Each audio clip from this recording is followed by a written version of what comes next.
Hey, I'd like to welcome you to another episode of Mission Matters. My name is Adam Torres, and if you'd like to apply to be a part of our community, head on over to missionmatters.com/community to apply.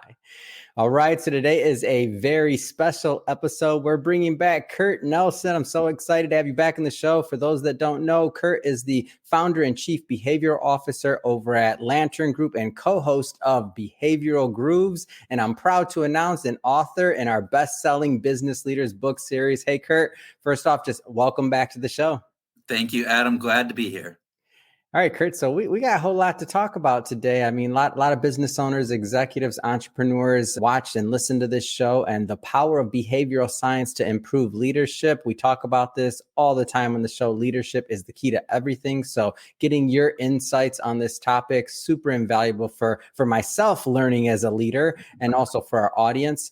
But we'll get this episode started. Kurt, you already know the drill. Like, we start them all with what we like to call our Mission Matters Minute. So, Kurt, we at Mission Matters, we amplify stories for entrepreneurs, executives, and experts. That's our mission. Kurt, what mission matters to you?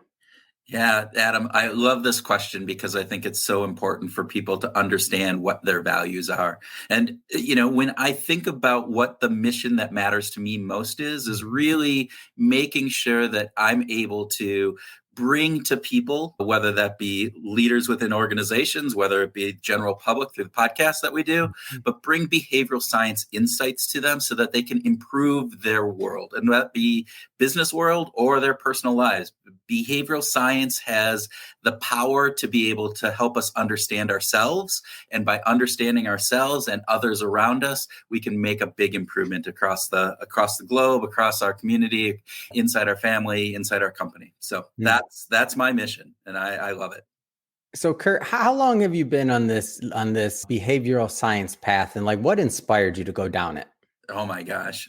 Too many years to know. 25 plus for sure. And probably even before that, if I really think about what I was studying in school and various different pieces. And real quick, I bring up that question because I just want people that are listening and watching, behavioral science is, it may be a buzzword. A lot of people are just starting to hear. They're kind of not familiar with it. So when you hear from Kurt, just understand he didn't just wake up and put together, no offense to anybody that does this, but he didn't wake up and put together a coaching program or just decide one day, hey, I'm going to read a couple of books and start putting out content. Kurt is an expert in this field. So go ahead, Kurt. I just wanted to, that's why I asked you that question. Well, and thank you, Adam, because one of the things too with that is when we think about behavioral science, when I think about how people think about it. I mean, I was probably in this work well before behavioral science came as the was coined, right? People talk about it, right? So, my background, I have a PhD in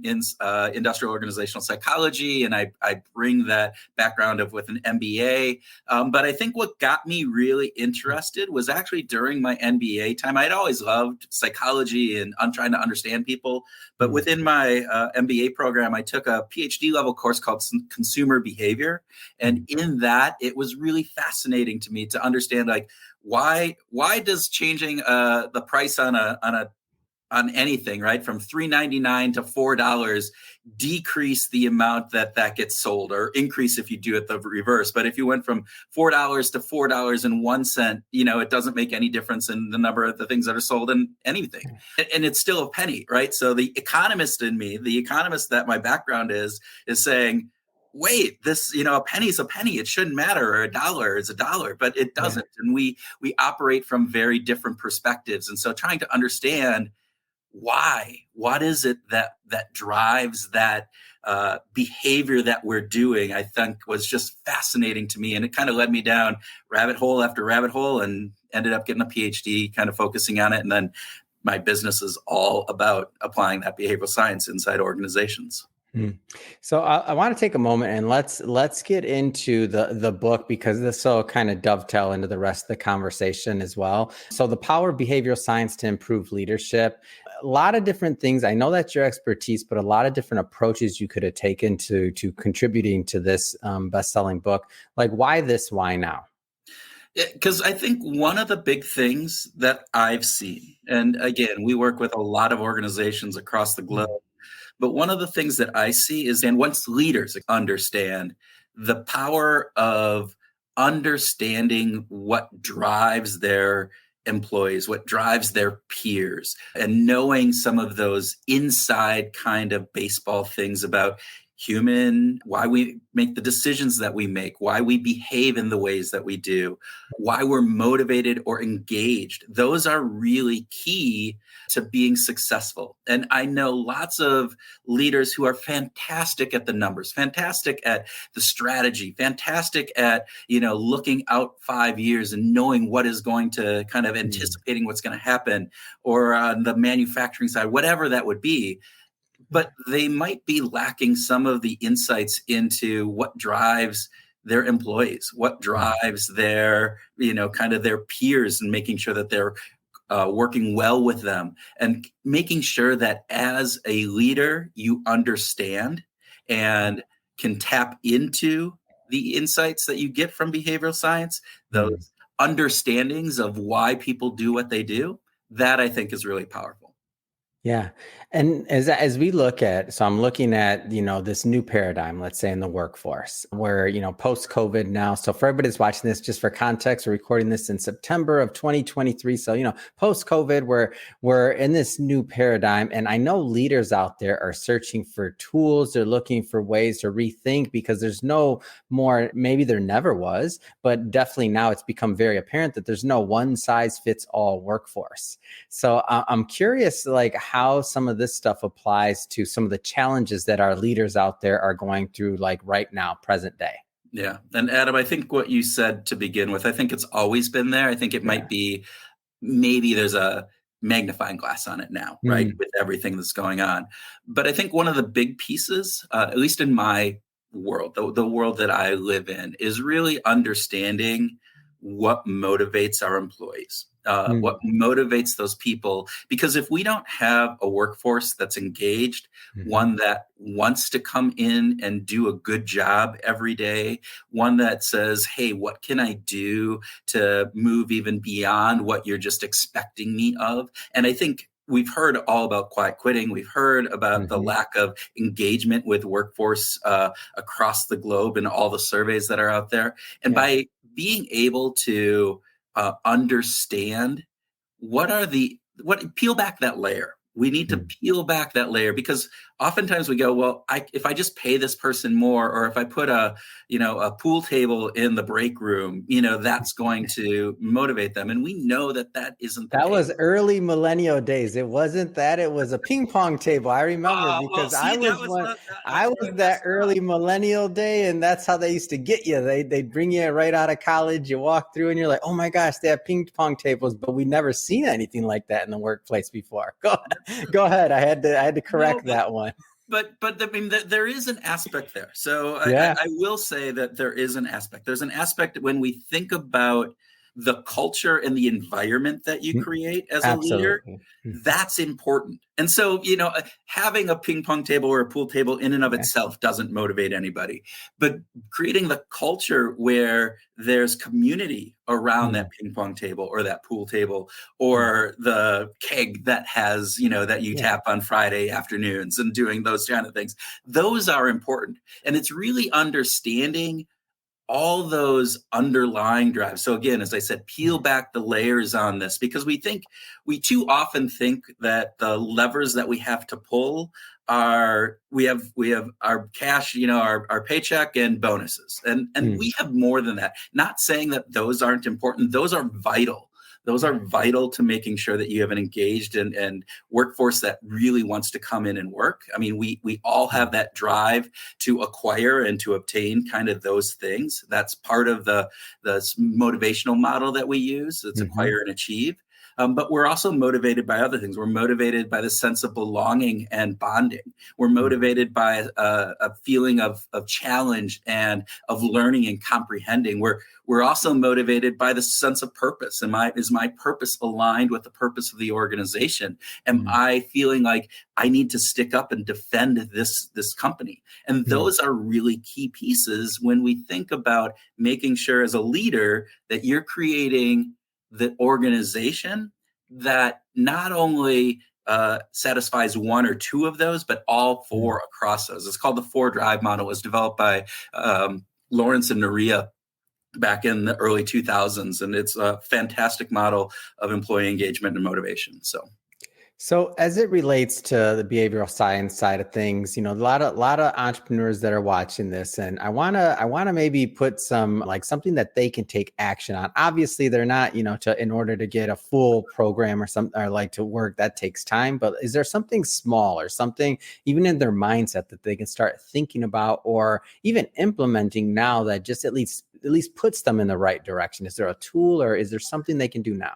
Yeah. So, I mean, I will take a step back and say that every organization is different, every culture is different. And so any type of implementation that we do, it's always custom, it's always developed on that. There are a few underlying things though, Adam. So one of the things that we always look for is, again, how are you structuring those incentives that you have, and make sure that you're structuring those incentives so that they're not counterproductive to what you're trying to obtain. And I'll give you an example. We worked with a company one time who their strategic mission that they had changed like 2 or 3 years before this was to go to market collaboratively. They were going to come in, they were going to work together from a Salesforce perspective, from an internal perspective. It was all about sharing best practices and working together in order to do that.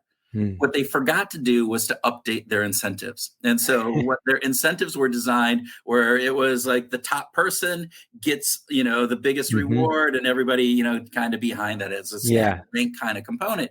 And so what did that drive? What kind of behaviors did that drive? Again, it's not rocket science. That was really simple. So how do you structure those? But I think the other big piece that companies miss out on is that second piece that I talked about, that sense of belonging and bonding. And so, oftentimes I think managers, particularly if they're of a certain personality type, tend to say, I need to stay distant from my employees. I need to keep a wall in between. And there's a certain element that, you're not going to necessarily be able to share everything and be best buds, but you want to make sure that you have a positive relationship. That means you need to understand who your employees are. They need to understand things about you. If they feel an affinity towards you, and it's a genuine one, and you feel an affinity towards them, they will climb walls for you. It's one of the most powerful things. And so I'm always about team building, whether that be formal team building, whether that be informal team building. The more that you can build in those non-work type of elements where you get to know one another on a different level, and keep it positive, keep it, obviously make sure you're not doing anything really stupid on those. But, that aspect of it goes so far from an organizational perspective. And it's amazing I've gone into multitude of different companies, and you see companies where people have done that, and you see the loyalty and the engagement that their team has versus companies that don't. It's just night and day. Yeah, and I like that, especially in the beginning of this, you mentioned that there's no one size fits all. Yeah. So in my mind, like there's this continuum where there's certain leaders that have implemented more of these things than others, and there's some, but I feel like there's always room for that, like room for improvement. So even if an organization has certain things down, maybe they're lacking in something else. Like, am I missing this, or is that the way to kind of frame it? That's exactly the way to frame it. And so we do a lot of work around the 4Drive model with companies and organizations. And one of the things that we'll go in and do is we'll do an initial assessment to say, as an organization, and every individual has a different motivational profile, but as across the organization, you can kind of see how well those 4 drives are being satisfied. And when you look at that, you see different companies have different levels across those 4. And what you want to do as a leader is you want to make sure that you're raising up those the ones that you're doing worst in, right? That you make those so that you bring that up. And so any individual organization is going to look different based on that, based upon the profile of the people that work there, upon what you've been doing, the leadership style that you have. Talk to me about Behavioral Grooves. So for everybody that's been watching this show for a long time, I love supporting and promoting other podcasters. I mean, I still say podcasting, best people in the world, great community. Everybody supports each other. I definitely want everybody that's watching or listening to this, head on over, check out Behavioral Grooves, hit that subscribe button. Love for our audiences to mix. But tell me about the show. Yeah, so Behavior Grooves is put on by my co-host Tim Houlihan and myself. We've been doing it since 2017, so going into our 6th year, I believe. Congrats, by the way. Like, how many podcasts? I don't have a stat on this, but I know most of them don't make it past 5 years. So congrats. It's a huge accomplishment. Yeah, so 380 or so episodes out there. Woo, you're a vet. Yeah, and not as many as you. You have a lot more. I don't have a day job. This is my day job. It's fine. You're helping people. Yeah. So I'm just talking to them. Yeah. What Behavioral Grooves is Behavior Grooves, we interview practitioners and academics around how do you apply behavioral science in work and life. So we will talk with people from Nobel laureates talking about how their insights into why we do what we do and the research behind some of that, everything from, loss aversion, this idea that, hey, we value or we feel the pain of a loss twice as much as the equivalent gain, and what that means, and how do you tap into that as a leader, and to motivate yourself or to make sure that you're not making dumb decisions, to people like Leidy Klotz, who is talking about subtract, and this idea that as humans, what we tend to do is we always try to add things on. And I mean, his great insight that he got was he was playing with his little kid and they had this bridge made out of Legos, and the one bridge piece was higher than the other. And so what did Leidy do? Leidy was going to find the piece to fit on, and his couple-year-old kid just took the bottom off and, leveled it up by taking a Lego piece away. And, his research shows we don't do that. We don't think that way. And so helping people understand how to take things off of your plate and how to reduce things and various different things to habits and to a whole bunch of anything that has to do with human behavior. We cover it, we talk about it, and we talk about how do you take those insights, take those lessons and apply them, or we actually talk to people who have applied them, and then we talk about the research that's behind why that works. So, Kurt, I'm going to ask you my favorite question to ask podcasters, which is super mean, especially for somebody with a catalog as big as yours. Favorite episode? It's like asking you, hey, between all your kids, which one's your favorite or memorable? Something like that. Okay, because we don't want all your guests fighting with each other. What comes to mind when I say that? I have a lot. I told you it was a mean question. You are. You're making me. Had to make you sweat a little. You're a podcaster. You can handle it. So I will say this. Annie Duke was one of our first guests early on, probably the biggest name that we had at the very beginning. And Annie Duke, for those who don't know, female poker player who won the World Championship of Poker, but also has gone on to do a lot of work in decision sciences and wrote one of my all-time favorite books called Thinking in Bets. And we ended up having a fantastic, just really deep, meaningful conversation with her that led to a friendship, that led to her being on the show again. She's been on 4 times now. So she's, I think, our top number of person who's been on there. We helped her with writing her, one of her other books and kind of giving some initial feedback, and got to talk with her about that. But she's brilliant. She's just a brilliant person, and she's just so much fun. And so that always sticks with me. It's kind of that first love. And so that's who. I'm sold. I have number one. I'm sold. Number one, I got to pick up this book. What would you say it was called again? Thinking in Bets. Thinking in Bets. It's one of the best books out there about how we think and how to improve our decision making. And again, she brings in wonderful stories about her time as a poker player and the lessons learned, and applying that in a decision, kind of studying how decisions are made. This idea that if we think in bets, but if we can do that better, our decision making improves. So. Oh, that's awesome. Well, there goes. Add that to the list of that growing reading list I have there. And I'm in. That sounds like something I need and definitely value as well. So that's awesome. Thank you for sharing that tool and that resource. Yeah. I want to, with some of the time that we have left here, I do want to talk a little bit more about the Lantern Group. And really, you mentioned, working with companies and things like that. Like give me a little bit more on that. Like, how do people engage? What kind of things can they expect? Like, how do they work with you and your team? Yeah, so we do a couple different things. On one end, we are an internal communication agency. So we bring the behavioral science lens to internal communication, everything from communicating people's incentive plans, their pay, all that motivation and engagement piece that we bring in to, messages from the president or the CEO. And again, applying how are you framing these messages, doing all of that. And so we do a lot of work around that, whether that be video, whether that be PowerPoint presentations, whether that be helping write speeches or a variety of other pieces on that. We do a lot of that. On the other side, we do consulting and training. And so we work with organizations, again, to bring this behavioral science insight into their work. So whether that be, again, around developing your incentive compensation philosophy so that you understand all of those components that are going in to engage and motivate your employees, or whether that be leadership training. We're doing some really cool work with a company right now that is being bought by a much larger company. So a $4 billion company is being bought by a $70 million company.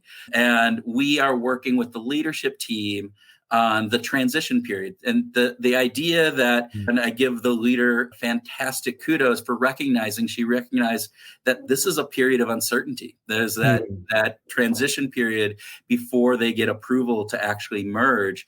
And it lends itself into weird behaviors by employees and lack of motivation and all of this aspects around that. So she wanted us to come in and work with her leadership team in order to thrive. So we put together a program that's called Thriving Through Transition, where we're working with the leadership team on a monthly basis, coming out and doing a half-day workshop with them. Everything from decision making, so bringing in a lot of the insights from Annie Duke and her work on how to improve their decision making during this time, how to manage change, how to communicate, and making sure that you're maximizing the communication that you're giving to all of your employees, as well as then managing stress and building resilience up. And so we're doing all of those types of things as we're working with them, and then that expanded out to working with the leadership team, but now with all of the people managers within the organization, and then doing actually keynotes out to the entire organization, so they all can talk the same language, that they all have some of the same insights, because all of it's important as they're moving forward through this period of uncertainty and chaos. Yeah.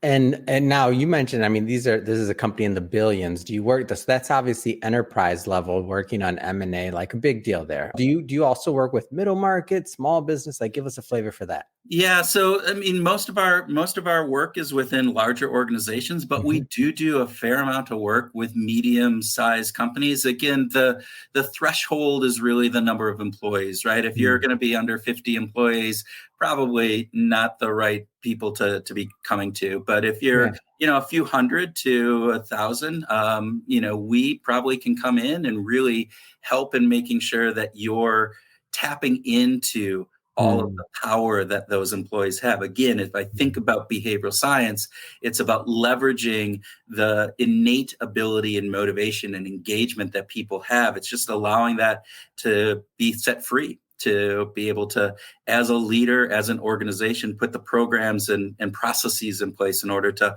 let that happen across the organization. So you're the behavioral science guy. Like, that's how I think of you. Obviously you have formal titles, other things like that, but I'm curious from your perspective, 2023 current business climate, like, what are the things that you're thinking about? Yeah. So what I'm thinking about is, again, given the current climate and the issues with, fear of what's going to happen with inflation and moving forward, how do you keep employees engaged? How do you keep them motivated to stay kind of focused on the what's needed at hand, what they need to do today, but also kind of keeping that vision for the future going forward? And I think that's it's an interesting kind of slope that people are on. And as a leader, I think it's one of the hardest things that you have to do. And it's one of the things that we don't think about a lot as leaders. We often kind of just go, well, they know what they need to do. They should be engaged, but we have to work at it. We have to continually make sure that as leaders that we're making those right choices, doing the right things in order to make sure that your employees are engaged, to make sure that your people are really motivated and driving to the finish line that you need them to finish to. So, yeah. It's great. Well, I got to say, Kurt, really appreciate you coming back on the show. I'm thrilled to have published some of your work and to continue to promote your work, your brand. Of course, Behavioral Grooves. If everybody listening hasn't yet subscribed, definitely go do that. We're going to put all of that in the show notes too, so that people can just click on the links and head right on over. But that being said, I mean, what's next? What's next for you? What's next for Lantern Group? Yeah. So we're building out a whole series of tools. It's starting with guided journal. So if anybody, a leader or just an employee, wants to achieve their goals better, that they can get this. It's called Brain Shift, is the first journal. It's a 13 weeks, so a quarter, where we bring behavioral science into a really easy to use daily journal where I am writing down, hey, here are my keystone goals that I want to achieve this quarter. And then every week we give a behavioral science insight. And then every day we have specific prompts that bring you back to what do I need to do today in order to achieve that keystone goal, and what am I grateful for? Again, all the science side of things in order to make sure that you're achieving those goals, driving those goals, and then, staying on target with that. And in addition to the journal, we also have elements of like, how do you make better goals? So we have a little side kind of document that you can get that's a goal shift. And then you can, understanding goals. We have decision shift. Again, taking some of those insights from better decisions. We are just launching volume 2 of the Brain Shift Journal. We'll have a leadership journal coming out, again, looking at leaders and how do you, as a leader, if you're a first-time leader or you're a leader who's been, leading people for a while, but it's a daily journal to help you become a better leader and to make sure that you're always focusing in on driving the right behaviors and doing the right things as a person, as a leader within an organization. So that's where we're super excited about the possibilities of this whole area, and it's really, really cool to have that coming out really soon. So it's kind of like a personal trainer for your brain. Yeah. Like I daily. love that. I'm going to steal that. Can I take that? I'm going to put Got that it, in the man. This is tagline. what I do. I'm your branding guy. Come on. Of course you do. It's a personal trainer for your brain. That's what you just described. Except they're not coming in your house, smelling up the place with their sweat. Exactly. If you really want to get visceral with it, that's what you say. Yeah. No, I love that. And that because I think you really kind of captured it. What we're doing is we're giving you a way to shift your brain, to shift that behavior that you're doing to make yourself more productive, more likely to achieve your goals, more likely to be a better leader. And you're just, it's giving you that insight that a personal trainer would be there and holding your hand every day to do that. So it's amazing. So if somebody's watching this and they want to connect and they want to follow up to learn more about Lantern Group or your other content or the programs, I mean, what's the best way for them to do that? Yeah, so probably the best is LinkedIn. So it's Kurt W. Nelson, and I'm out there. And your Lantern Group would also be, you can Google that. But the website for Behavioral Grooves is also another great place. So that's just www.behavioralgrooves.com. LanternGroup.com is another one. So any of those, probably the best way is LinkedIn. That's what I'm out on most. So. Fantastic. And we'll put all that in the show notes so that our audience can just click on the links and head right on over. And speaking of the audience, if this is your first time listening to a Mission Matters episode or engaging with the platform, we're all about bringing on business owners, entrepreneurs, executives, and enterprises and having them share their mission, the reason behind their mission. Why do they do what they do? Like, what gets them excited to get up out of bed in the morning to go out into the world and to make a difference? If that's the type of content that sounds interesting or fun or exciting to you, we welcome you. Hit that subscribe button. We have many more mission-based individuals coming up on the line, and we don't want you to miss a thing. Kurt, again, as always, a pleasure. Thank you so much for coming back on the show, and appreciate you, of course, being in our book and carrying the message. So thank you. Adam, thank you for what you do, and thank you again for having me. Appreciate it.